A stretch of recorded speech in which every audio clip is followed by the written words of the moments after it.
The whole practice session between Coco Gauff and Elena Rybakina prior to the WTA finals was captured on camera by Tennis Channel.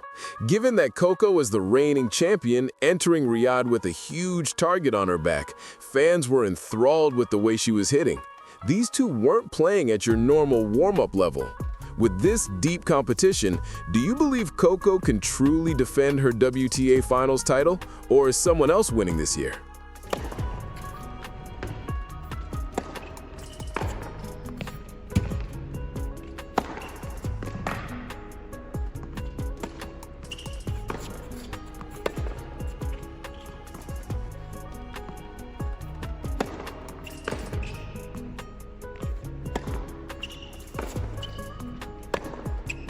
Here, let's be truthful. Practice videos are typically meaningless. Players practice certain shots and hit around, and nobody is really giving it their best because there's no reason to. Your energy is being saved for truly important matches. However, things changed when Tennis Channel shared this practice video of Elena Rybakina and Coco Gauff hitting together in the Riyadh. The comment sections exploded. Every stroke was being examined by spectators as if it were a Grand Slam championship.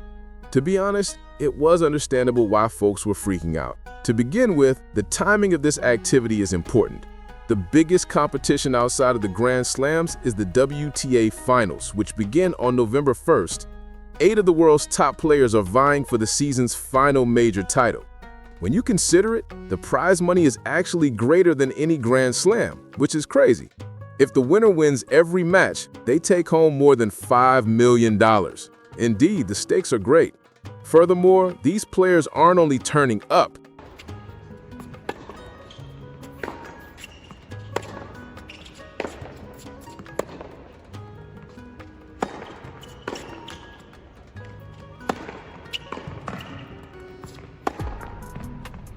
Coco is the reigning champion going into this competition. She defeated Zheng Wen in a 3-set match to win the entire event last year in Riyadh. She's only 21 years old and already has a WTA Finals title on her record. For the majority of players, that is the kind of accomplishment they hope to achieve throughout their careers. The problem with being the reigning champion, though, is this: everyone wants to defeat you. Every player in that draw will give it their all against you because you have a target the size of Texas on your back.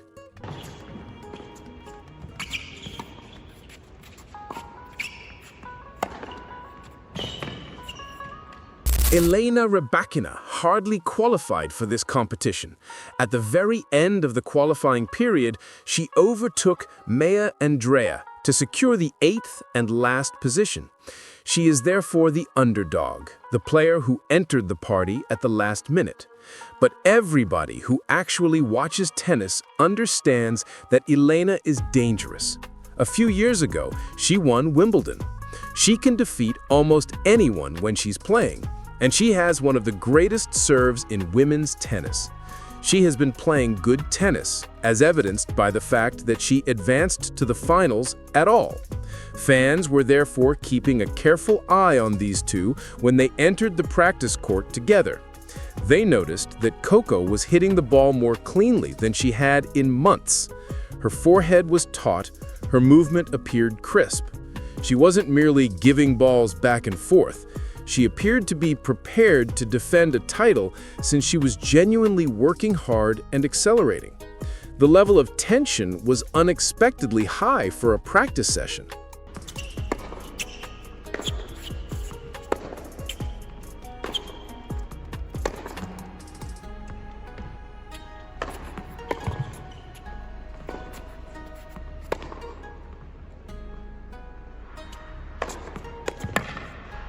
Let's now discuss Coco's experiences this year. It's huge that she won the French Open. After winning the US Open a few years prior, this is her second Grand Slam victory. She demonstrated that she is more than a one-surface wonder by winning Roland Garros on clay, which isn't even her best surface. She can adjust. She is capable of grinding. She can win the big matches when it matters. It hasn't been all sunshine and trophies, though. She's had some hard losses, some matches where she appeared beatable, and some tournaments where she went out earlier than planned. People were talking about this practice video since Coco appeared to be locked in. She looked focused. She appeared to be someone who wanted to relive the thrill of winning this competition the previous year. Going through the motions in practice and truly working with purpose are two different things, and it did appear to be the latter.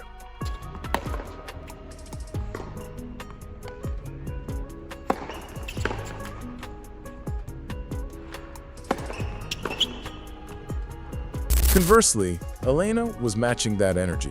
She served as more than just a striking partner. She was experimenting with patterns and figuring out what worked as she worked on their own game. Again, this isn't always the practice case, but their rallies were actually contested. This appeared to be more of a warm-up match where both players were attempting to get a sense of high-level tennis before the actual tournament began. Normally, players are more cooperative, helping each other work on specific things. Since the draw was recently released, the timing is also intriguing. Coco Gauff was placed in the Steffi Graf group along with Aryna Sabalenka, Jessica Pegula, and Jasmine Paolini. That bunch is vicious. Sabalenka recently won the US Open and is currently ranked #1 in the world. All year long, Pegula has been remarkably reliable. Paolini reached several Grand Slam finals during his breakout season. In the category, there are no simple matches. Every victory will need to be earned by Coco. Elena, Madison Keys, Iga, and Amanda Anisimova are in the opposite group. That group is equally tough. Won Wimbledon this year and is ranked 2nd in the world. This season, Anisimova made it to 2 Grand Slam finals. Keys won the Australian Open if she's healthy enough to play, as she hasn't competed since the US Open. In either case, neither team will advance to the playoffs, because both teams are stacked. Fans were able to examine the strategies these two were employing, which added to the practice video's intrigue. It was obvious that Coco was practicing taking the ball early and rerouting it quickly. That's been a crucial aspect of her game development over the past year. She no longer merely defends and waits for errors. She actively seeks to harm opponents with her ground strokes, especially when facing someone as powerful as Helena. That is precisely the approach you require. All that power is too much for you to just absorb. You must remount it and launch an offense of your own. Elena was working on her serve placement and following it up with strong first strikes. Her serve is already one of the best in the game, but if she can consistently place it well and then immediately attack the next ball, she becomes incredibly hard to break. She won Wimbledon using that formula. Serve big, play aggressively, and don't give opponents time to settle into rallies. Despite being the lowest seed in the tournament, she will be difficult to defeat if she can carry out that strategy in Riyadh. Fans were also drawing comparisons between this practice and Coco's observations of other recent competitions in the comments section. She appeared more aggressive here than at certain hard-court matches earlier in the season, according to some observers. Others saw that she was receiving more free points and that her serve appeared to be faster. It's arguable whether any of that has any bearing on the competition, but it undoubtedly generated excitement and made people want to watch her participate. One apparent thing is that Coco knows how to perform at this specific event. She faced some fierce challenges in Riyadh last year and prevailed. On her path to the championship, she defeated some of the world's top players. That experience is important. She understands what it takes to win this competition. She is adept at handling the round-robin structure, which requires you to advance through several matches before reaching the knockout stages. She has an advantage over those who have never encountered the circumstance thanks to this knowledge. In actuality, the WTA final structure is quite intriguing and distinct from other competitions. There are 2 groups of 4 participants rather than a straight knockout bracket. The top 2 players from each group move on to the semifinals after each player plays the other 3 in their group. This implies that you might lose a match and yet succeed. However, it also means that every game counts because your semifinal seeding is determined by your performance. Instead of just turning up for one outstanding performance, this system encourages consistency throughout 3 games. It will be exciting to watch Coco's debut match against Jessica Pegula. They're pals. Together, they had practiced many times. They are completely familiar with each other's games. Pegula is a serious candidate to win the entire tournament and has had a fantastic season. They have a fairly close head-to-head record, with Coco having a small advantage. But Pegula is the type of player who can frustrate Coco with her consistency and court coverage. For Coco to set the tone for the entire tournament, this battle will be crucial. The location is also noteworthy. The WTA finals are now held in Riyadh, Saudi Arabia, which has generated controversy for obvious reasons.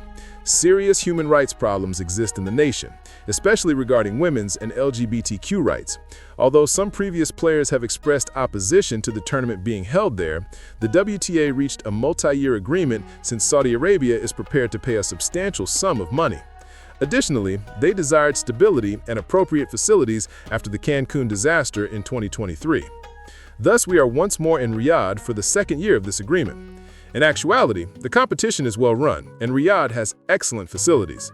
From a logistical perspective, the event last year went off without a hitch. The players have everything they need to compete at the top level, the arena is beautiful, and the courts are great. It is up to each individual to determine whether that warrants the ethical issues, but from a tennis-only standpoint, it's a suitable location for the competition. Returning to the practice session, however, it was Coco's effortless and self-assured appearance that really thrilled spectators. In sports, body language is crucial, and hers was a clear indication that she was ready. She didn't hesitate, she wasn't thinking too much, she was just playing freely and aggressively, which is when she's at her bestness. Coco gets into trouble when she becomes tense and starts to play too cautiously, but when she's loose and swinging freely, she is quite hazardous. Elena also has a strong appearance, but her consistency is constantly up for debate. On her best day, she can defeat anyone. She doesn't always bring her best day, which is the issue. Sometimes she looks unbeatable, and other times she loses to players she should handle easily. She will need to maintain her energy and concentration across several games if she hopes to go far in this competition. Be careful if she does that. She might not even get past the group stage if she doesn't. The response from fans to this practice video also demonstrates how desperate they are for significant WTA content in the run-up to a major. Occasions, tennis fans want to watch their favorite players get ready and show off their skills. They received just that from this practice video. They devoured it. Thousands of comments that examine each shot, movement, and tactical choice. The WTA is pleased with that kind of involvement, which demonstrates the genuine interest in women's tennis. It's also important to note that the atmosphere of this competition differs from that of Grand Slams. It's more elite and exclusive. There are only 8 players. Round-robin play generates several strategic considerations. Because every player there is a top-tier talent, even if the matches are best of 3 sets, the intensity is still very high. There are no easy solutions. A day off is not something you can afford. A single poor performance could lose you a berth in the semifinals. At the age of 20, Coco's victory in this competition last year was very remarkable. She became the youngest champion since Maria Sharapova in 2004. It's an elite business. Sharapova went on to have a Hall of Fame career. Coco appears to be following a similar path.